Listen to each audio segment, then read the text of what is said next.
So ఏపీలో ఎన్నికలు అయిపోయిన తర్వాత ఎగ్జిట్ పోల్స్ కోసం ఎదురు చూస్తున్నారు కదా. బట్ మన దగ్గర కొన్ని సర్వే రిపోర్ట్లు ఉన్నాయి. ఇది వచ్చేసరికి పొలిటికల్ క్రిటిక్ వీళ్ళు మే 11 వరకు చేసిన రిపోర్ట్ ఇది.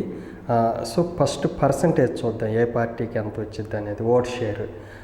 అదర్స్ వచ్చేసరికి 3%, Congress 2.20%, TDP, BJP, Janasena 44.60%, YSRCP 50.20%. So ఓవరాల్గా ఓట్ షేర్ పర్సంటేజ్ ప్రకారం చూసుకుంటే వైఎస్ఆర్సీపీకి 50.20%. అయితే ఇక్కడ ఓట్ల షేర్ ప్రకారం చూసుకుంటే సీట్స్ ఎన్ని చూద్దాం. అదర్స్ 3%తో 0 సీట్లు, కాంగ్రెస్ 2.20 వచ్చినా కూడా 0 వచ్చినాయి.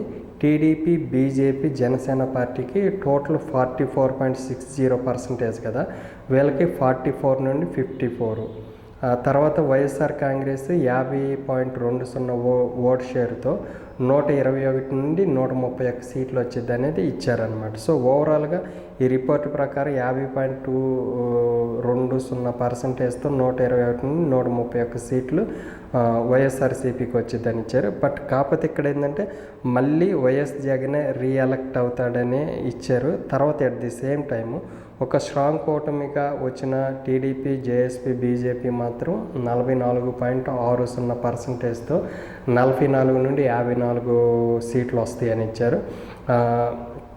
తర్వాత ఇక్కడ ఏంటంటే rural and female voters key role పోషించారు ఈ ఎలక్షన్స్లో అనేది ఒకటి ఇచ్చారు. బట్ టీడీపీకి ట్రెడిషనల్ ఓటింగ్, బీసీ ఓట్లు అనేది ఒక బ్యాక్ బోన్గా చెప్పుకుంటారు.